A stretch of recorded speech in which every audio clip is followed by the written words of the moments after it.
Good evening. Welcome. I'm Angela Unk. I'm Director of Development at the Clements Library. We're so happy to have you here this evening. I just want to point out that at the table we have our Winter 2020 events flyer. For those of you who are Clements Library Associates, we'll be mailing it soon. But we'd love to have everybody come to our future events as well, including on Friday, you can celebrate Valentine's Day with a pop-up exhibit at the Clements Library, Love Letters and Romance in the Archives. So stop by anytime between 10 o'clock and 4 in the Norton Strange Townsend room. There will be time for questions at the end of the lecture. Please be so kind as to wait until I run over to you with a microphone so everyone can hear your question.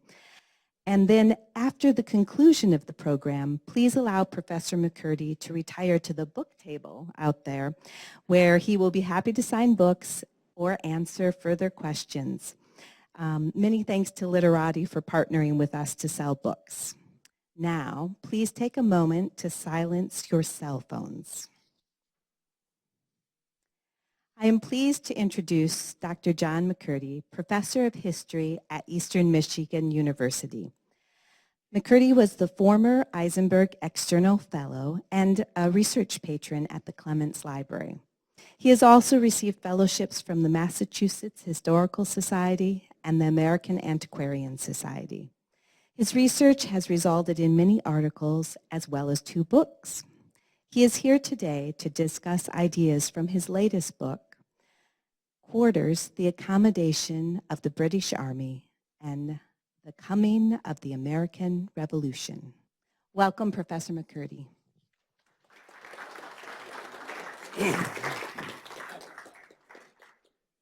See if this is on. Is it?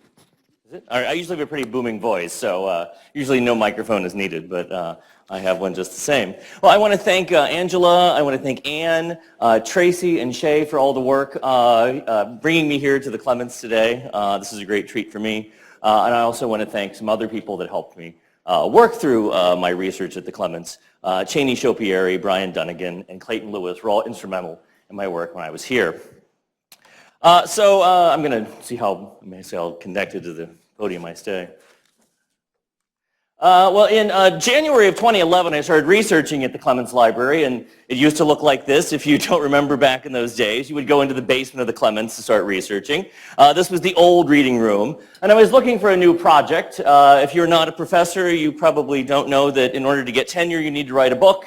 And in order to get a raise to full professor, you need to write a second book. So I was very interested in the promotion and the money that would come along with it. So I looked around for a couple different ideas for research topics, thought of these great ideas of places I could go to in Boston and Philadelphia and Charleston, and realized that just about 10 miles down the road from Eastern Michigan in Ypsilanti was the wonderful Clements Library. And so I came over here in the winter of 2011 to start my research. Originally, I started looking for something to do with Nova Scotia or the Revolution in Canada. I had all these great ideas. Of course, I discovered that that book had already been written about 3 times.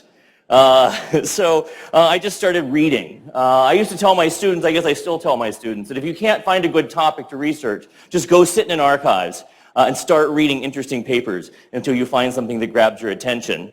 And so this is what I did. And it took me a couple months, but I eventually wandered upon the papers of General Gage. And if you are familiar with the Clements, you know General Gage very well. To those of you who might be uninitiated, General Gage was the commander-in-chief of the British Army in North America from 1763 to 1775, which is that whole lead-up time from basically the Stamp Act up into the beginnings of the independence movement.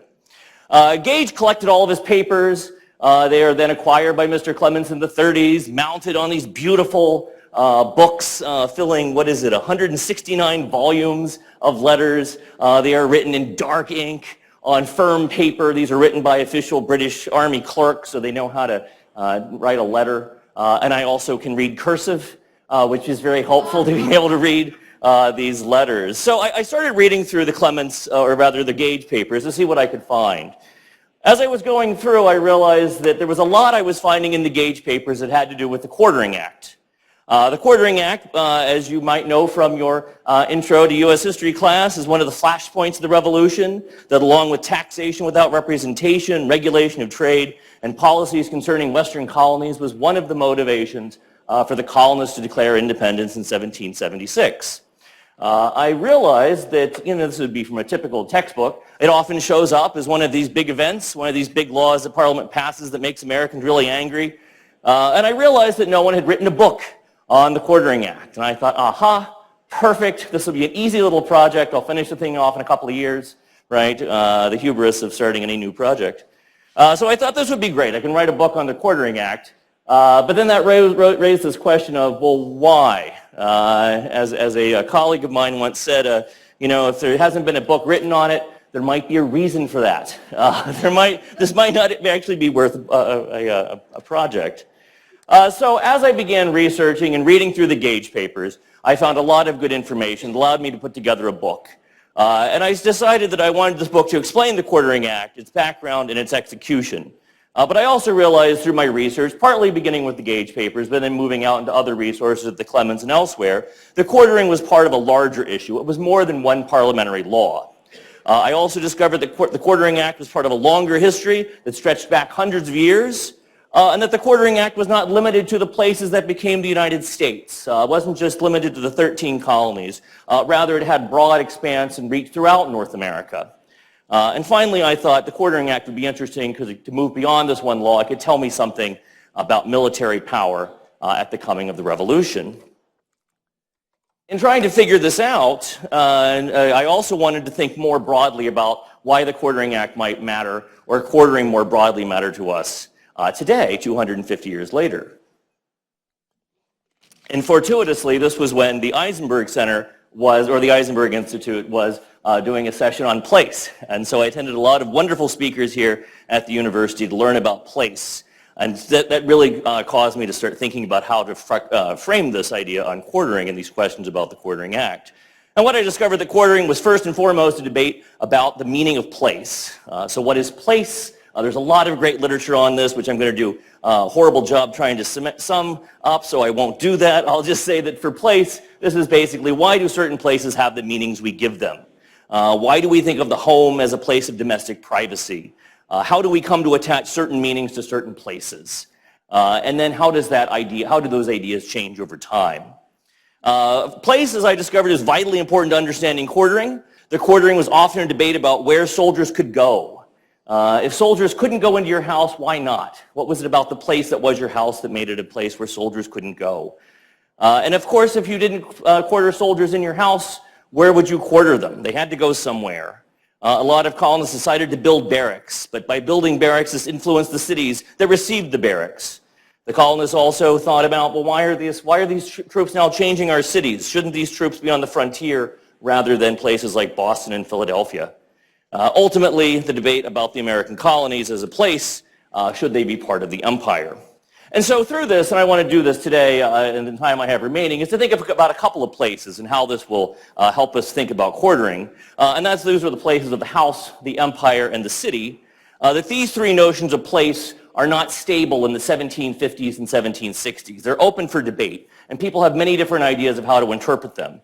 That each of these are challenged and changed by debates over quartering, and that I believe the results of these can still be seen today. So what is quartering? It's a good place to start. Quartering is an essential task for any army. Campsites or buildings are required where troops can sleep, where they can eat, where they can store their personal effects. Quarters are as central to military preparedness as weapons and discipline. Traditionally, quartering took place in any place the army could get its hands on. There was no regard for a building's function or its inhabitants. Accordingly, most often throughout time in European history, quartering took place in a house. When William the Conqueror comes to England in 1066, famously he brings armies with him. There are no places to put his soldiers, so he simply starts putting them in the houses of the people living in England. And this story gets repeated several times throughout English history. And one way of thinking about this is, at the time, the people object to having soldiers in their homes, but they object less because they think of them as a certain type of space. And this is because before 1700, there's very little differentiation between a house and any other kind of building. Most houses in the 1700s, or rather in the 1600s in the American colonies, would have consisted of 2 rooms with an attic for storage. All host of activities took place in one's house: manual labor, meal preparation, washing, prayers, dining. In this type of environment, a firm's spatial differentiation was impractical. Most people worked at home. If you were a farmer, of course, you didn't work very far from where your homestead was. If you were a tradesman, you certainly worked out of your house. If you were a woman, of course, you worked out of your own home. There was no distinction between public and private buildings for most Americans before roughly about 1700. The house wasn't particularly gendered. We might think of the house as a place of women. But women, of course, often would run taverns out of their very own home, running businesses in that means. In effect, the house was not a home as we would think of it. And in this way of thinking, the house, putting soldiers in a house, was not particularly problematic. What's the difference between a house and any other type of building? And for the most part, quartering is an infrequent inconvenience for Americans before about 1750. When Colonel Richard Nichols arrives in 1664 to seize New Amsterdam and turn it into New York, Nichols forces soldiers into the homes of the New Amsterdammers. During King Philip's War, the Massachusetts government authorized the quartering of troops in people's homes. But for the most part, soldiers don't linger very long where the mass of the English population is. Mostly they are on their way to the frontier or into other colonies to fight either Native Americans or other European colonists. This changes in 1754 with the coming of the French and Indian War, the American theater of the 7 Years' War. In 1754, Great Britain goes to war with France and later Spain for control of North America. And during this time, Britain sends thousands of soldiers into the colonies. Most of these battles, as you can see from this map, are taking place out in the Great Lakes or up into Canada. So for the most part, the war has not a lot to do with Americans living on the coasts. However, in the 18th century, warfare takes place during the summer months, and during the winter months, you have to have a place to stick the soldiers where they can repair, where they can recover, where they can raise new recruits. And so in the winter of 1756, 1757, the British Army decides to start sending soldiers into places like Boston, Charleston, Philadelphia, New Jersey, New York, places where they will spend the winter and be quartered in those cities. Of these places, probably New Jersey was the least prepared to quarter British soldiers. In October of 1756, 500 British soldiers descended upon the colony of New Jersey. They spread across the colony, occupying 6 different towns and seizing quarters in whatever houses they could find. Particularly hard hit was Trenton. In Trenton, Joseph Yard reported that a captain appeared one day at his doorstep and demanded rooms for a soldier. Yard refused. When he did so, a captain, quote, with musket in his hand, forced his way into the house and put in one of his soldiers. The soldier stayed for a few days, and then he departed, but then a few days later, another officer appeared, waiting with another soldier. And Joseph Yard reported, quote, said officer went into every room of his house and then ordered one of his sergeants to see that the soldier was lodged in a good feather bed. This was the winter of 1756-57. In the spring of 1757, the soldiers leave New Jersey, they go off to the war, and then in the winter of 1750, or rather the fall of 1757, they return. This time, hundreds of soldiers will descend upon the town of Trenton and demand quarters for a second winter. Trenton, we don't have a lot of good images of Trenton. This is one drawn during the Revolutionary War. But Trenton in the 1750s was a town that consisted of about 130 houses. A few of these were not residences. There were 1 or 2 taverns in the town, but most of these were places where people lived. On average, 6 to 8 people lived in each house, consisting of parents, children, and servants. The soldiers entered these houses and slept alongside the colonists, slept in their beds, took meals at their family dinner table. The 48th Regiment of Foot in particular trickled into Trenton beginning in November 1757, and by the end of the year there were more than 200 redcoats living in the town. Another 250 arrived between January and April of 1758. And from what I was able to discern about Trenton, by the end of the winter, there are troops in 121 of the city's 130 houses. So almost every house in the city is occupied by British soldiers. Quartering went on without respect for a homeowner's religion, sex, or wealth. Troops were quartered with pacifist Quaker families as well as Presbyterians. 1 in 5 of the houses were headed by or owned outright by women. Troops lived with the doctor in the town, Dr. Ralph Norton, as well as the town treasurer, Andrew Reed. They were constantly moving in and out of the town, creating a destabilizing influence. 1 in 12 soldiers spent only one night in Trenton, but 100 or more lingered for the full 5 months. Within the town, troops were constantly on the move. One soldier arrived in November, stayed with the family for 3 months before going to another house in February, before moving on again to a third house in April. And Trenton's experience was pretty typical of quartering in the colonial period. When an army came to town, it lodged in houses with families. And inhabitants might complain, but there was very little that anyone could do to resist armed troops taking control of your home. Now, the American colonies at this point were a bit lagging behind what was going on elsewhere in the empire, in particular the seat of the empire, because ideas about quartering had already begun to change in England by this time. In England, Parliament had begun to set some constraints on where soldiers could be quartered.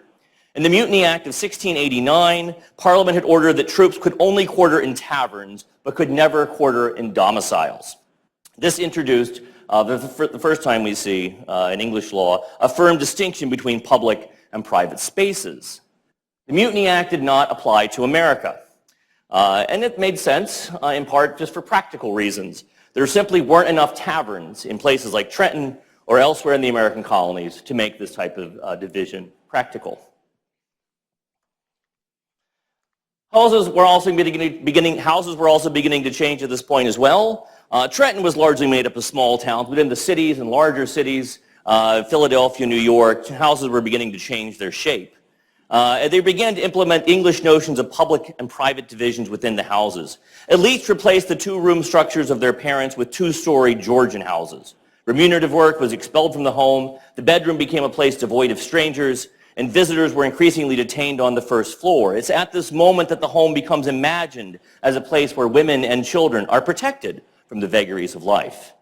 In this new emergence of the house and increasing ideas of the home, ideas of quartering becoming increasingly incongruous.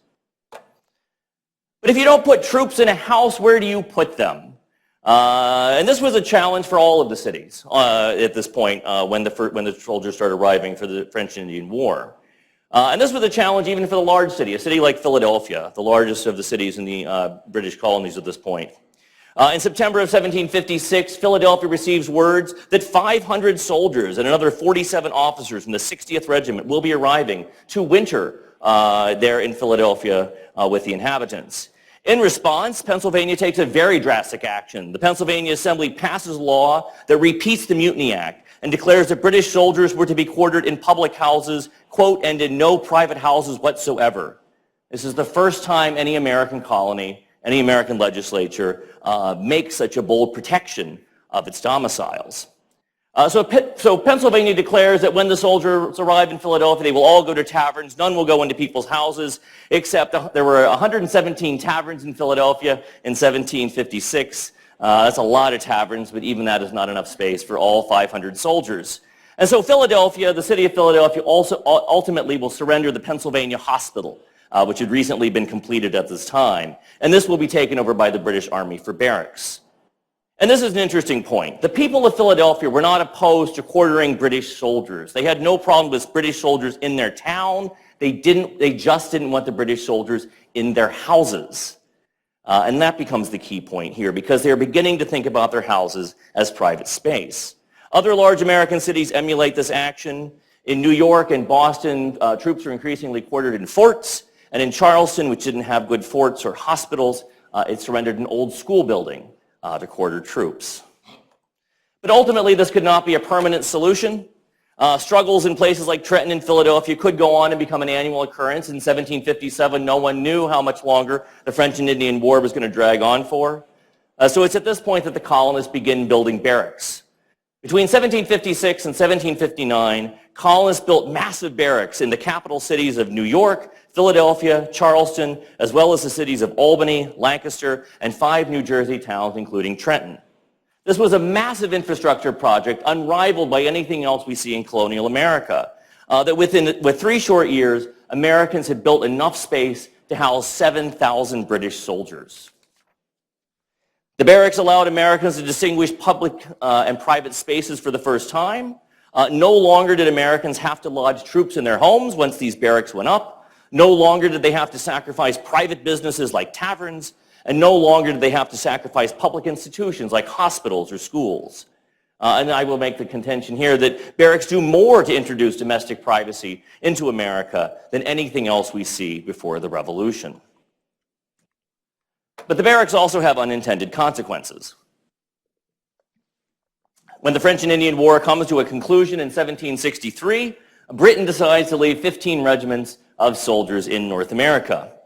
These soldiers are left to maintain order in the colonies. And with barracks, it's going to be very easy for the British Army to leave some of the troops scattered across the major American cities, perhaps indefinitely. For the most part, the colonists in the 1760s are ambivalent about the continued presence of British soldiers. Americans liked that they didn't have to have troops in their houses, that they could put the troops in barracks, but the Americans had to supply the barracks. Barracks were no good unless they also had blankets and pots and pans and dishes, firewood, candles, things to make the barracks habitable. And the Americans got stuck with the bill for this. Well, pretty quickly the Americans start to tire of this, especially once the war comes to a conclusion. In June of 1764, inhabitants in Albany attack the barracks in that city and start ripping wood off the walls. In New York City, the mayor, John Kruger, declares there is no law to quarter soldiers and refuses to provide any supplies for the soldiers barracked in New York City. And a lot of Americans began to ask, why should they have to pay for British quarters when there was no longer a war on? And this will be where General Gage enters the story. General Gage has a lot of experiences with quartering throughout the French and Indian War. He spends a lot of the war in Montreal during the winters, which is a place that is a long time struggles with quartering. I'll get to that in a little bit. But in late 1764, early 1765, General Gage decides now is the time to take decisive action. He is responsible for these soldiers, these 7,000 soldiers scattered across North America. It is his responsibility to see that they are barracked, that they are supplied in a way that would make life habitable for them. So Gage asks Parliament to write a law that would require the colonists to barrack and supply the redcoats. Gage hastily writes a law, ideas for a law, and sends it off to London, where it arrives in March of 1765. And Parliament at the time, of course, is much more interested in the Stamp Act, much more interested in trying to get money out of the colonies, but does take a time to write up a bill and send it into the House of Commons. And in the original version of the bill, it stated that if soldiers could not otherwise be accommodated, then they would, quote, be quartered upon private houses. This is the initial bill that General Gage suggests to Parliament. Interestingly enough, given how the revolution will turn out, it's King George III who was the first person to say this is never going to fly. The Americans are going to hate this. King George is correct. Not only do the Americans hate it, but they can't get it through Parliament. Parliament votes down the first version of the quartering bill and sends it back, saying the British government will not place soldiers in the homes of any of its colonists in America. It's at this point that Benjamin Franklin enters the story. You don't have any good stories about the 18th century, or particularly about the American Revolution, without Benjamin Franklin working his way into them. Benjamin Franklin in 1765 was living in London as an agent for Pennsylvania. He was essentially a lobbyist there to advocate on behalf of the Pennsylvania Assembly. And Franklin suggested that Parliament insert a prohibition against quartering into the bill. He said the Americans, what they object to is having soldiers in their homes. If Parliament will prohibit quartering soldiers in people's houses, the Americans will be more than happy to supply the barracks.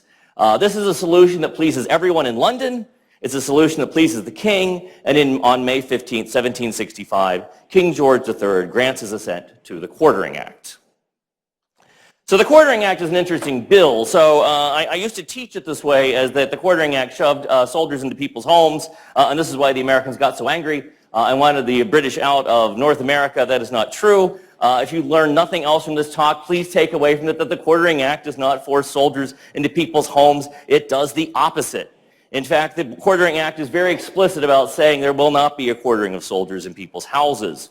Rather, when soldiers arrive in a town, they will be first placed in barracks. If there's not barracks, then the soldiers will go into taverns and public houses. If there's not enough of either of those, then the British Army has to rent uninhabited buildings where it will quarter soldiers. This is the meaning that the Quartering Act is the first and only time that Parliament recognizes a right to privacy in America. Prior to the spatial victory, of course, the price of the spatial victory was higher colonial taxes.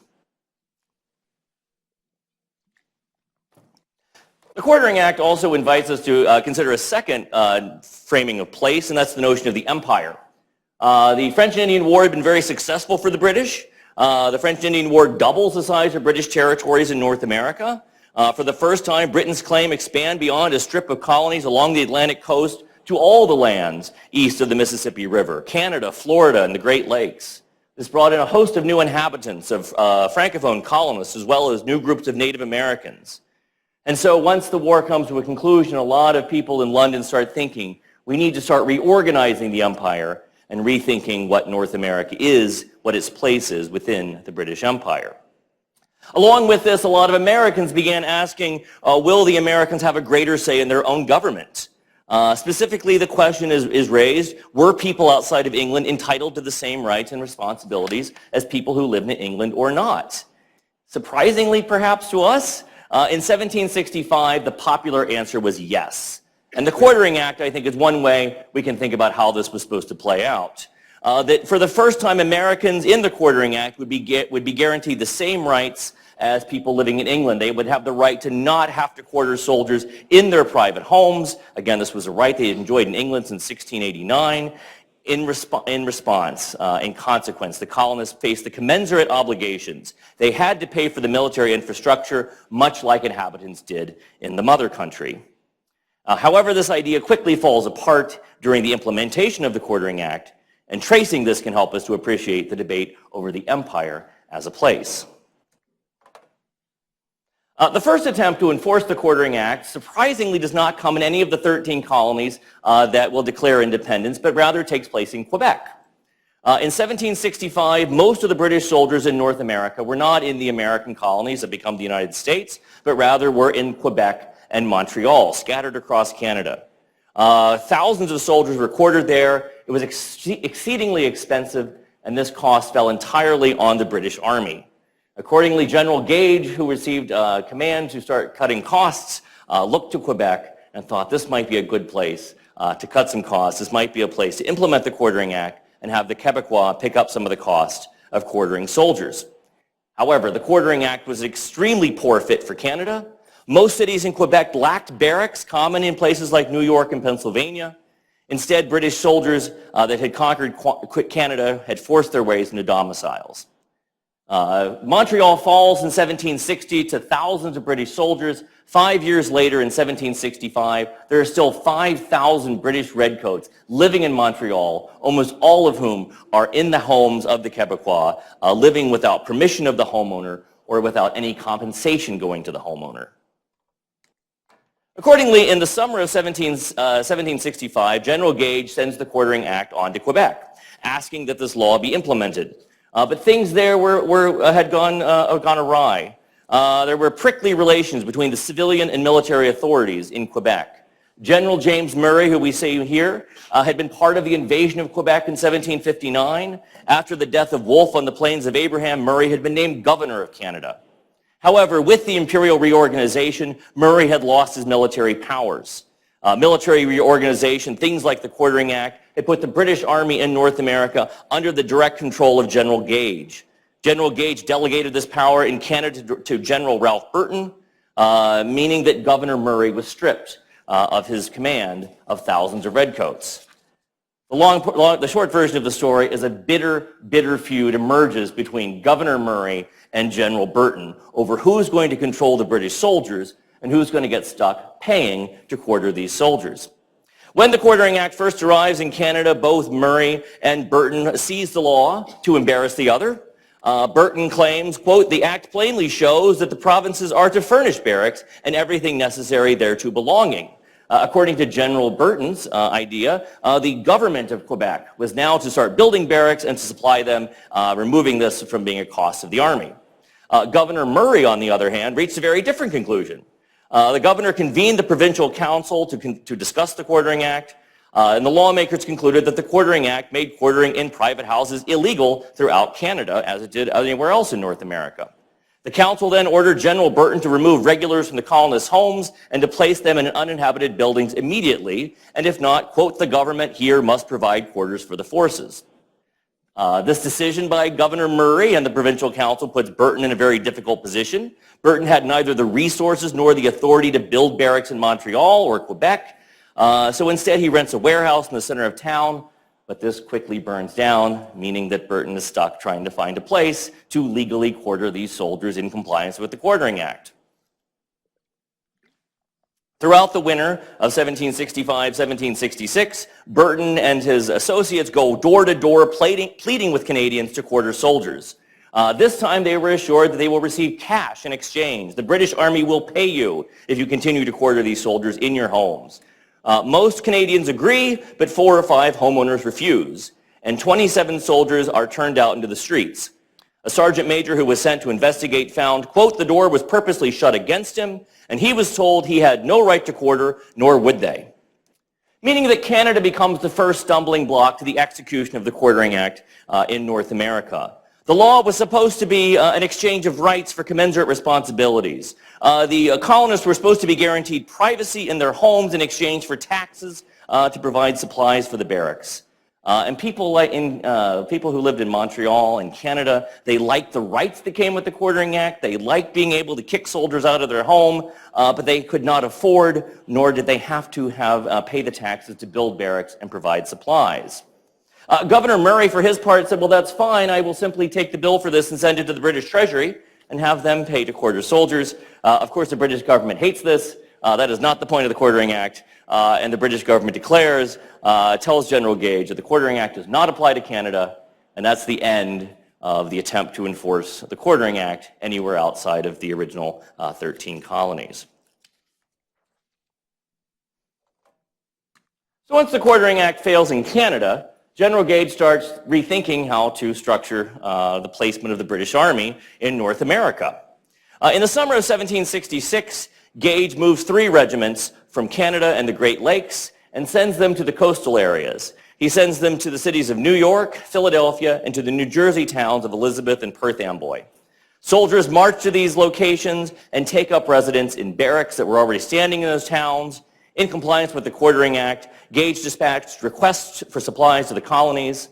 Unlike Quebec, Americans had the infrastructure to be able to comply with the Quartering Act. They had the barracks. Unlike Quebec, Americans had the money to be able to pay to supply the barracks. And unlike Canada, unlike Quebec, the Americans do comply with the Quartering Act, at least in part. A group of soldiers go to Pennsylvania. They go to Philadelphia and take up residence in the barracks there. And a request follows from General Gage. And in September of 1766, the Pennsylvania allocates 4,000 pounds Pennsylvania money, quote, for quarters, firewood, candles, vinegar and salt, bedding, utensils for dressing victuals, and small beer. There is no objection into Pennsylvania. There is no objection in the streets of Philadelphia. There's no objection in the press. Benjamin Franklin never reports any complaints, has no complaints himself for what's going on. The Quartering Act, enforcement of the Quartering Act is simply not controversial in Pennsylvania. New Jersey, on the other hand, was a little more devious. In May of 1766, the New Jersey Assembly assembled, and they approved an act for supplying barracks within the colony. It later came out that this allocation did not supply certain items to the soldiers, specifically alcohol. At this point, it was seen that there was basically they didn't understand that what had happened in New Jersey until it was too late. New York was, of course, the most incongruent or the most intransigent of any of the American colonies. New York refused to supply salt, vinegar, or alcohol to the British soldiers, all of which were outlined and mandated by the Quartering Act. However, there were many soldiers living both in New York City and Albany. And when the governor of New York said, I will take this half-a-loaf agreement, this made the New York Assembly more defiant. And so in November of 1766, when the Army asks for a second requisition, the New York Assembly simply refuses. This defiance ultimately will lead Parliament to pass the New York Restraining Act the following year, the law that will close the New York Assembly and state that the legislature shall not meet unless it is going to meet to come into compliance with the Quartering Act. This is very effective. The New York Restraining Act is very effective and does cause New York to comply with the Quartering Act. But the larger point here is that there are three very different responses. New York, New Jersey, and Pennsylvania all take a very different approach to the Quartering Act, some enforcing it completely, some partially, some remaining openly defiant. But this meant a difficult situation for the empire. The Quartering Act was supposed to provide one set of rights, one set of responsibilities throughout the empire, at least throughout North America, but within the first year of the execution of the law, already this idea had come apart. To return to General Gage, I think this is a way to, I came to appreciate General Gage in part because of practicality. He was not much of a military commander in the field, but he was an excellent administrator. He was a great bureaucrat. And Gage realizes that half a loaf is better than no loaf at all. And so this is how he goes about enforcing the Quartering Act throughout the American colonies. For example, in December of 1766, two companies of Royal Artillery land in Massachusetts. They were headed for Quebec, but they were blown off course. The governor of Massachusetts at the time supplied the troops until they departed 2 months later. When the Massachusetts Assembly convened, they complained. They refused to recognize the Quartering Act. They took an official stance against it, but they did agree to pay for several items that were supplied to the soldiers anyway.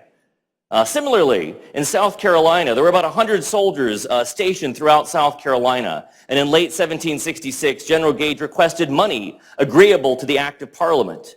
This request put the South Carolina Assembly, quote, so much out of humor that lawmakers would only vote quarters as were allowed the troops which were in this province in the year 1757. In other words, South Carolina said, we will only supply the items we want to supply. We're not going to supply alcohol to the soldiers, but we will provide blankets and things like candles and firewood. And this is how General Gage was able to successfully implement the Quartering Act, by taking what he could get. That by the fall of 1768, 8 colonies had appropriated at least some money for supplies and transportation of British soldiers. The British government collects far more from the American colonies under the Quartering Act than it ever gets out of the Americans under the Stamp Act, the Townsend Duties, or the Tea Act. However, this local variation weakened Britain's hold on the colonies. The Quartering Act was supposed to confer equal rights and responsibilities, but in practice, the Quartering Act meant different things in different places. Americans had greater liberties than those people living in Canada, but Americans had fewer rights than people living in England. It's very difficult to hold this type of empire together. The Quartering Act was also successful from a spatial perspective. The Quartering Act effectively protected private homes from British soldiers. The Army complied with quartering in barracks, taverns, and uninhabited buildings. After the passage of the Quartering Act, the British Army does not go into Americans' homes. Rather, it demonstrates a respect for domestic privacy that helps to legitimate the Quartering Act in the eyes of the colonists and no doubt encourages them to fund it. But the Quartering Act and its implementation also has a profound effect upon American cities. By the 1760s, 2/3 of the British troops in North America are stationed in cities. New York, Philadelphia, Perth Amboy, Elizabeth, Charleston, and cities up into Canada. This has been largely a practical choice, as it was in the cities where the barracks were located. And the British troops changed the urban experience. And this prompted colonists to debate whether armed men belonged there or not. Historians typically highlight the abuses of colonists by British soldiers, but violence and division are only one part of the story. For 20 years, redcoats were an integral part of the American city. The soldiers peacefully coexisted with the colonists. How do we understand why this was and why this changed? So to look at a couple of what life was like in the city. So this is, through my research, is the only image I was ever able to find of barracks drawn during the colonial period. And this is a political cartoon. Of course, the point of the story is what's going on in the foreground, right? The people in the poorhouse, in the almshouse, and the soldier in the foreground. It's about the Liberty Pole. The barracks are the thing way in the back, that long strip behind the central figure. That's the barracks. That's the only image I was able to find of barracks drawn in the colonial period. Don't have other good images from that era. However, we do have good maps drawn. We know the barracks in New York City are located on a place called the Fields. This is New York in circa 1765. To zoom in a bit, the upper barracks were located at number 26 at the upper barracks. And this was an interesting area because they built the barracks right at the edge of the Fields. The Fields was a city common in New York, much like Boston Common would be at that same time. It was on the fields in the common where colonists assembled to hear George Whitefield give his great sermons. It's near the fields where African Americans in the city bury their dead. But the fields are also a place of increasing refinement and gentrification in the 1760s. The upper barracks are located at 26. 23 and 24, a little farther down, are a jail and an almshouse. Number 19 is King's College, which of course will later be moved up to Morningside Heights and reborn as Columbia. The only building from this era that still stands is, of course, number 3, St. Paul's Chapel, right at the edge of the field to this day. But the larger point being that the upper barracks, the barracks in New York City, are deeply integrated with the public institutions of this city. It's not thought to move these to some place at the edge of town or even to move them outside of the town altogether. Of course, we don't have good images from the interior of the barracks. This is an image taken in the 30s from the Fort Niagara. But this conveys, I think, some sense of what life would have been like within the barracks. The enlisted men slept in barracks. They slept often in berths, usually 2 men to a bed. The barracks contained places for the soldiers to cook and eat their meals. The soldiers had to cook their own food. Lieutenant Alexander McCurdy described, in a description of Philadelphia, described, quote, "The mess rooms at the barracks are something like Circe's cave," which was a reference to a mythological dark place, quote, "out of which no man ever returned upon 2 pegs." These small spaces were very tight. They were packed full of men, but also women and children. Oftentimes, soldiers had wives and had children. The wives and children would sleep alongside the soldiers in the berths or in the bunks, and would take their meals with the soldiers at the communal table. But outside of the barracks, the experience between soldiers and the colonists was actually quite harmonious. Not always, but it could be. A good example is what happens in New York City in June of 1766. In June of 1766, redcoats and civilians from across New York turn out to celebrate the birthday of King George III, their shared monarch. One newspaper records as saying, "The day begins with a peal of bells from every church in the city, and that as early as 7 a.m., cooks began to roast 2 large fat oxen on the common. At noon, soldiers fired guns at Fort George, and in response, merchant ships in the harbor responded. New York's governor, as well as General Gage, and all the gentlemen of the city drank to the king's health, and then the civic and military leaders marched together up Broadway to the fields. There in front of the barracks, the assembled guests found roast beef and 25 barrels of strong beer, as well as rum punch. Guns on the common blasted 28 times, 1 time for each year of the king's life. Then beer and grog was distributed to the large crowd that had gathered. A great feast followed, in which everyone was invited, even those who were confined to the jail and the poorhouse." New York also came to embrace the soldiers in its location, because it helped to protect its nascent theater district. In December of 1767, a theater was opened on John Street. You can actually see it back here, just below St. Paul's Chapel. You can see the theater located. When the theater opens up on John Street, there is a fear that evangelicals will set upon the theater and destroy it to stop the performance from happening. In response, General Gage dispatches 12 men from the 16th Regiment, quote, "to mount guard at 5 this evening at the Playhouse. And the performance goes on without incident." In other words, the reason we have Broadway today in New York City is because of these British soldiers. Other cities emulate this. Charleston used members of the 60th Regiment as a night watch. In Perth Amboy, the leaders of the city requested the chaplain from the 26th Regiment to serve in the city's Anglican church. And things aren't always perfect between the soldiers and the civilians. I wouldn't want to make that claim. But they figure out how to live together until we get to Boston. Soldiers in cities were not controversial until Boston. Boston was always more riotous than the rest of the colonies. Boston had hosted violent Stamp Act riots in 1765. Samuel Adams and other leaders of the Sons of Liberty had challenged parliamentary laws like the Quartering Act and the New York Restraining Act. Boston also prevented customs commissioners from collecting duties. In response, in the fall of 1768, the British government dispatched 4 regiments of British soldiers to occupy Boston and bring it in compliance with British law.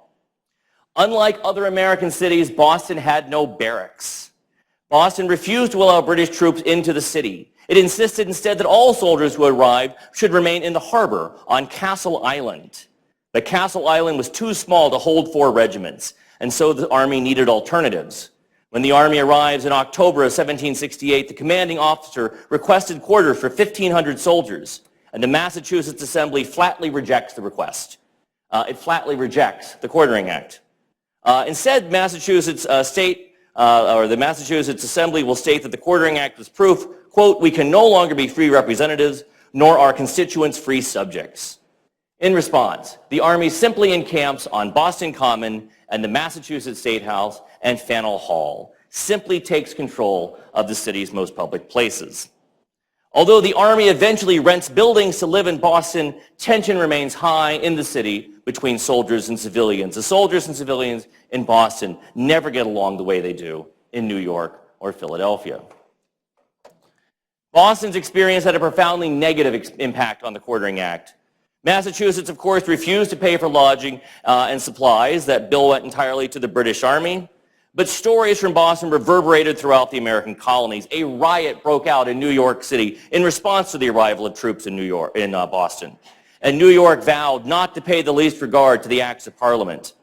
In October of 1768, events also spin out of control in Charleston. In October of 1768, the 21st Regiment arrives. They were supposed to be they arrived, they're supposed to be in St. Augustine, but the barracks that were intending to receive them had not yet been completed, and so General Gage diverts the troops on to Charleston, where they can take beds in the city's barracks. However, this is going on at the same time that Boston is being occupied by soldiers, and so a great deal of suspicion emerges. There's a fear that, quote, "this place will further be strengthened by another regiment from Florida." Privately, Gage hoped that the South Carolinians that the troops arriving in South Carolina may prevent riots, but Gage had no intention of turning Charleston into Boston. The combination of troops in both Boston and Charleston make the Quartering Act inoperable. The South Carolina Assembly adjourns when the 21st Regiment arrives, not to reconvene for months, leading Gage to conclude that, quote, "when that assembly meets, they will not be very ready to provide the troops according to the Act of Parliament." After 1768, South Carolina no longer is in compliance with the Quartering Act. Of course, ultimately, the discursive conflict became physical. In January of 1770, a riot broke out in New York City between soldiers and civilians. No one was killed there, but 6 weeks later, the Boston Massacre breaks out, in which 5 civilians are killed by British soldiers. The violence in Boston mobilized opinions against British soldiers, and it did so spatially. Before the Boston Massacre, soldiers had been free to wander the city, and afterward, this changed abruptly. In New York, General Gage ordered, quote, "that no soldier are to go out from their barracks off duty unless under the command of a non-commissioned officer." In Boston, it was not enough to confine troops to barracks. Instead, the statement is, the inhabitants and soldiery can no longer live together in safety, and nothing can further prevent blood and carnage but the immediate removal of the troops. The conflict in Boston had challenged the notion that soldiers and civilians could share their city. Of course, another 5 years would pass between the Boston Massacre and the beginning of the American Revolutionary War, and during that time, the Quartering Act would remain in force in New York, New Jersey, and Pennsylvania. Nonetheless, we can begin to mark a sea change in military power around 1770, that Americans began to see the British soldiers with greater suspicion. For example, in 1770, a company of the Royal Artillery were quartered in Charleston. And in June, the company of soldiers launched fireworks to celebrate the King's birthday. This was taking place only 3 months after the Boston Massacre, and so this sat poorly with Charlestonians. And Charlestonians announced, quote, "they will not dissemble joy while they feel themselves unkindly treated and oppressed." Throughout the American cities, royal holidays ceased to be occasions of civilian and military unity. In New York City in 1771, the King's birthday was marked without the revelries of 5 years earlier. Instead, the principal gentlemen assembled at the fort to drink toasts, and naval vessels fired 21-gun salute, but there was no response from civilian forces. Rather than watching British soldiers march, suddenly American soldiers appeared. Since the end of the French and Indian War, most American colonies had simply abandoned their provincial armies and militias. But this changed as New York and other colonies began to become suspicious of the British Army. At the King's birthday in June of 1773, New York Governor William Tryon in New York City reviewed 7 companies of provincial soldiers and 3 militias in the fields. New York soldiers then marched on to the Bowling Green opposite Fort George, where provincial and city officials drank His Majesty's health. Meanwhile, British soldiers had their own celebration. The Royal Artillery fired field pieces in the fields, and General Gage entertained military gentlemen of the city at his house. Britons and Americans still celebrated the birthday of the king, but now they did so separately. The growth of the American armies and militias also signaled a change in military power. Cities had become places where redcoats lived, but they were no longer part of the community. And this further weakened the argument that Americans should come in compliance with the Quartering Act. The memory of quartering British soldiers, of course, looms over the War of Independence. The Quartering Act had kept troops out of Americans' private homes, but by 1775, the complaint had enlarged that troops were quartered anywhere in America was something to be objected to. When the Second Continental Congress declared America's independence, it includes among its charges against King George III for quartering large bodies of armed troops among us. And this is an interestingly vague statement. The king is not charged with quartering troops in people's private homes because he wasn't doing it. He hadn't done that. Rather, it was not that. It was that troops were anywhere in North America, that itself was a cause for revolution. Similarly, when the revolution comes to a conclusion and the United States is founded, the founders insist on inserting a Third Amendment to the Constitution. This statement will state, no soldier shall in time of peace be quartered in any house without the consent of the owner, nor in time of war, but in a manner to be prescribed by law. Again, there's an interesting vagueness to this amendment. The amendment does not prevent quartering in private houses, but in any house. Interestingly, the Third Amendment has never been the subject of a Supreme Court decision. There has never been a quartering case that has worked its way up to the justices. So why do we care about quartering? Have I just wasted the last hour of your time? Why do we care about this law, this amendment, or any of these things? Well, I would suggest that in addition to being one of the causes of the American Revolution, we might think more broadly about what the experience of quartering and the Quartering Act says about the places we continue to inhabit today. Of course, the idea of the house as a place of domestic privacy has remained steadfast. Ideas of privacy have strengthened over time and extended to the body. In particular, in the case of Griswold v. Connecticut, decided in 1965, 200 years exactly after the passage of the Quartering Act. In Griswold v. Connecticut, the Supreme Court held that married couples had access to birth control on the grounds that the Third Amendment, as well as other parts of the Constitution, created, quote, a penumbra where privacy is protected from governmental intrusion. Famously, Griswold is the first time the Supreme Court recognizes a right to privacy in the United States. The Revolutionary War also affects notions of empire and city. The Revolutionary War removed British troops from the American colonies and removed the American colonies from the British Empire. Since then, quartering has separated the United States from the rest of the Anglophonic world. We might see this most clearly in opinions of barracks. The American barracks were demolished after the Revolutionary War. This vague map of New York from 1800 or the early 1800s indicates that the barracks have already been demolished, both the barracks in the fields and the barracks that existed down closer to the battery. Instead, on the site of the barracks, New York City's City Hall is erected in the early 19th century. By contrast, barracks became very important in Britain and Canada after the American Revolution. Barracks arose in London and across England in the 1790s.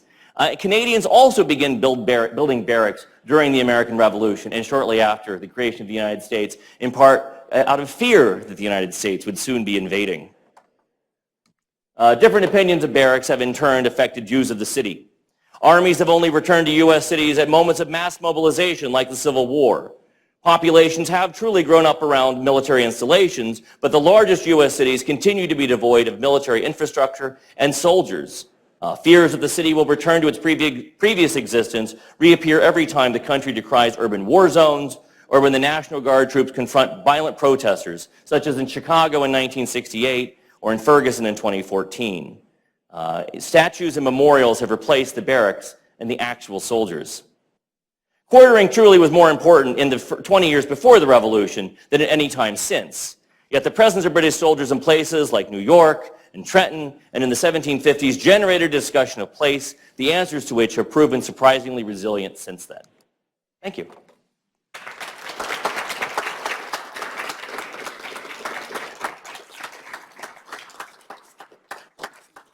anyone have any questions?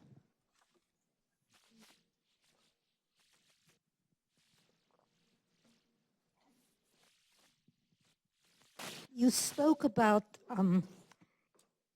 the changes in the concept of a house, domestic versus everything, and that was reflected in the parliamentary laws in the early 18th century. Was there something in the economic and social climate that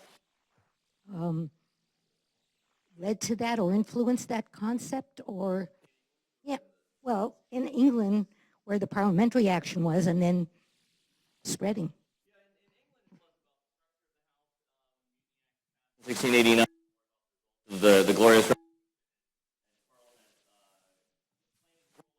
trying to find limiting the king's power over the army, and so deciding where soldiers can go was one way of restricting the king's power. Of course, the king that had just been chased out of England, James II, had been quartering soldiers in people's houses against their will, and so they were insistent that this not happen under William and Mary.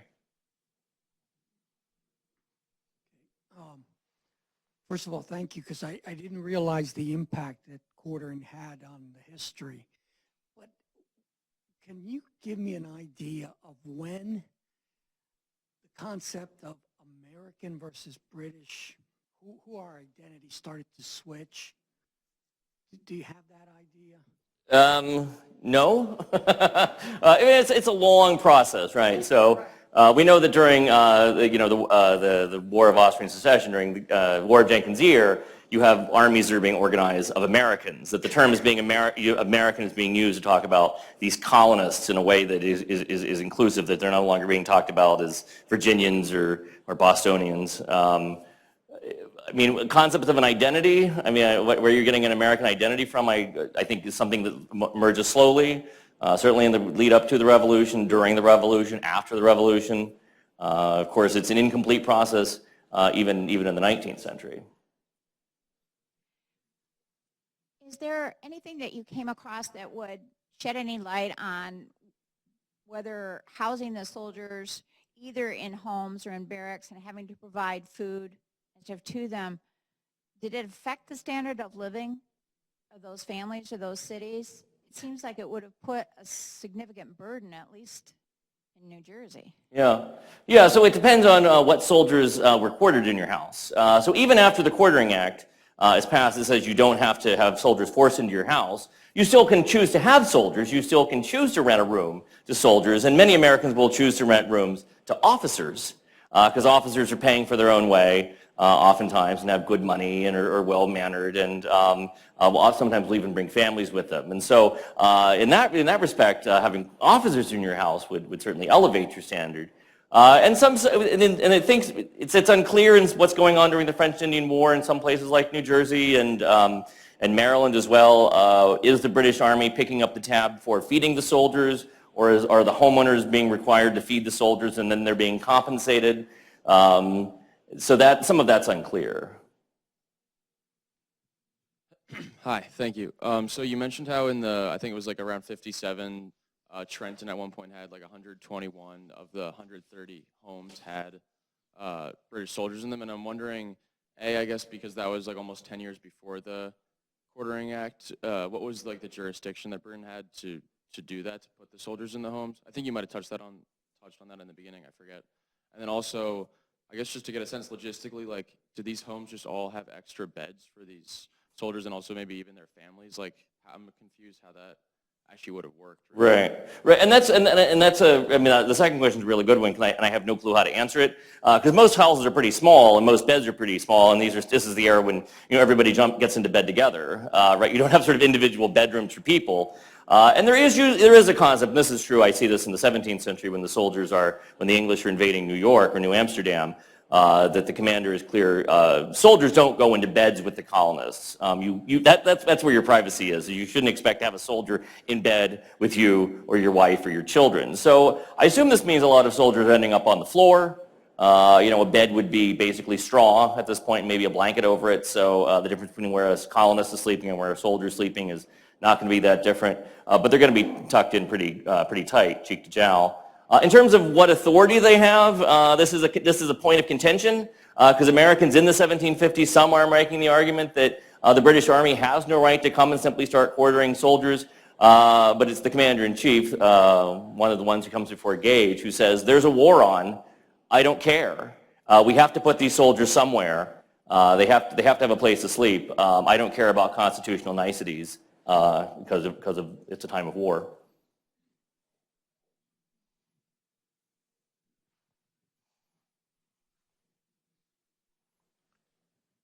I'm wondering how quartering works by the time we get to the Civil War, because we have, of course, troops all over the place and moving about throughout the Civil War.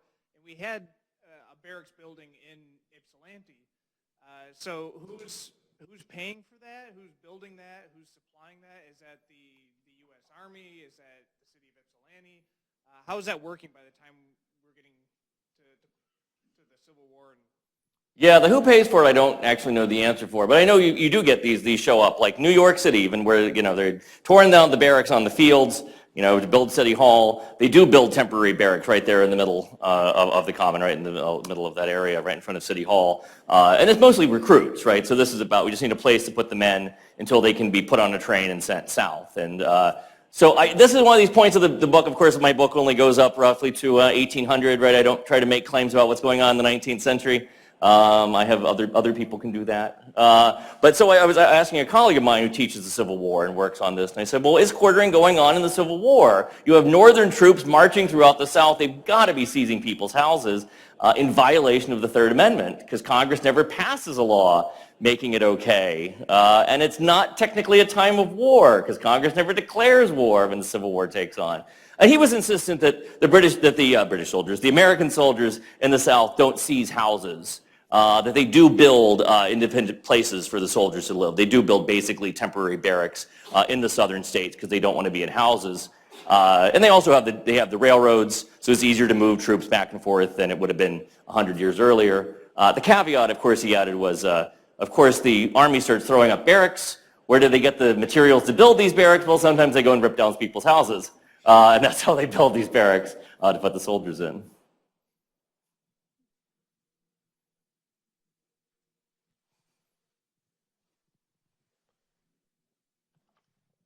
I wondered what the duties were of the soldiers in the homes. Did they have to do the laundry? Did they have to cook? Who took care of their sewing and their filthy boots and all those other things? Did they just expect us to be the servants? I don't understand who had what duties. Right. Well, the idea would be, in the older concept of the house, when the house is basically just a building that people wander in and out of, that it's not thought of as a private space, there is a lot of pressure placed upon the woman of the house or the servants of the house or just whoever's living in the house to provide extra meals, extra work for soldiers the way you would if there was a stranger who came to town or there was a visitor and suddenly you were stuck taking care of them. The soldiers are supposed to produce a billet or a ticket which you can then trade in later to get paid for this experience, right? It's not supposed to be uncompensated. But of course, partly this all gets changed when they start building barracks and moving soldiers into barracks. Because in the barracks, the soldiers are supposed to cook for themselves. They are supposed to take care of their own mending. They are supposed to clean up after themselves. And this, of course, is one of the reasons why the soldiers bring their wives to live with them in the barracks. So they will have someone else to do the work and do the mending and do the cooking because they don't want to do that.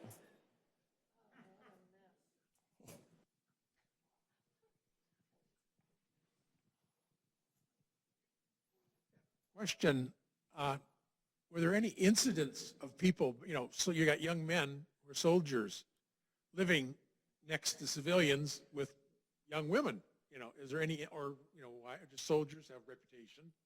No respect to veterans. But, they have reputation. Are there any incidents that's recorded that the family filed a complaint? Right. Right. Yeah, you get these, I mean, these show up, most clearly you see these in Boston, in part because the Boston newspapers are really good at trying to document any type of incident that, or any insinuation that there may have been sexual improprieties between soldiers and young women. And so they will tell stories of soldiers harassing women in the streets, or harassing them, grabbing them, even following women into a house. Soldiers get into relationships with men's wives. Then they end up with a fight with the man. This happens common. I mean, so some of these stories show up. A lot of these don't seem to make it all their way up to Gage and into the official record. And I think partly because some of this is sort of explained away or ignored, but I think some of it's dealt with at the local level. From what happens in New York and what happens in some of these cities, especially in the 1760s, is the civilian and military authorities work together. If there is a problem, they're going to try to solve it. The military would prefer to arrest the soldier and keep him themselves rather than turning him over to civilian authorities. But in several instances, the Army will turn over soldiers to civilian authorities to be prosecuted, usually for destruction of property. The other piece that does emerge in some of these stories, there's a lot of stories that come up of it's always an officer. There's an officer living in someone's house. And he's a young man, and he's very attractive, and of course he's very wealthy, and he picks up a relationship with the young woman of the house, with the daughter living in the house. And of course this is like a 19th century seduction novel. So they end up in love. Of course they rush forward with their passions, and then the Army has to get moved out of town, and the officer takes off, leaving the young woman, right, with child. He had promised to marry her, but doesn't actually marry her. This is the story that actually gets told. Really, is a common story that shows up in these types of instances. Sounds like a ballad. Yeah.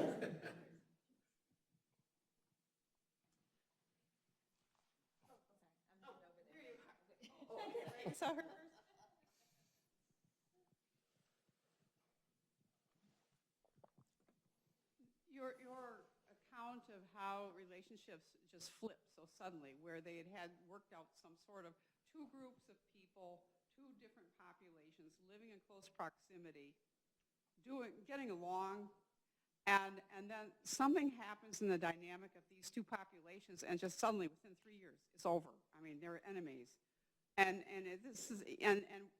for instance, in the Bosnian War, you had the same thing. People had been living generations together, Muslims and Christians, and in a very short space of a couple of years, they were mortal enemies. I guess that aspect, how that relationship with the British troops changed so suddenly to hostility, would be interesting to explore that dynamic. It would be, and I think it gets even more complicated if you dig into it, right? So some of these British soldiers are, of course, becoming part of these communities. Some are American colonists themselves who've simply joined the British Army. That's not uncommon either. So, I mean, these are deeply intertwined populations, but of course, these cities are also really diverse places, right? They're full of people of all different races and languages living alongside each other in a very small piece of property. So, I think there are moments of comedy and moments of violence, and it can turn really quickly in these ways. Was a tavern considered a home? And what did they do in the taverns? Didn't they have rooms for people in taverns then? I assume that most taverns had a place. You're always seen. Yeah. No, that's an excellent question. This is the big issue is, with the Mutiny Act, with the Quartering Act, they want to draw a distinction between taverns or public houses and private houses. But again, a lot of taverns are actually just people's houses, right? So you need extra money, you brew up some beer, and you open the door, especially if you can get a license, although there are a lot of unlicensed taverns that happen as well. But so people are living in these places. And so these aren't private spaces, they aren't public spaces, they're somewhere in between. It's increasing, it's very vague as to what's going on. This is the start of the bed and breakfast. Yeah, exactly. All right. Well, thank you very much for coming. Professor McCurdy will be out at the table for a while, and thank you. Thank you.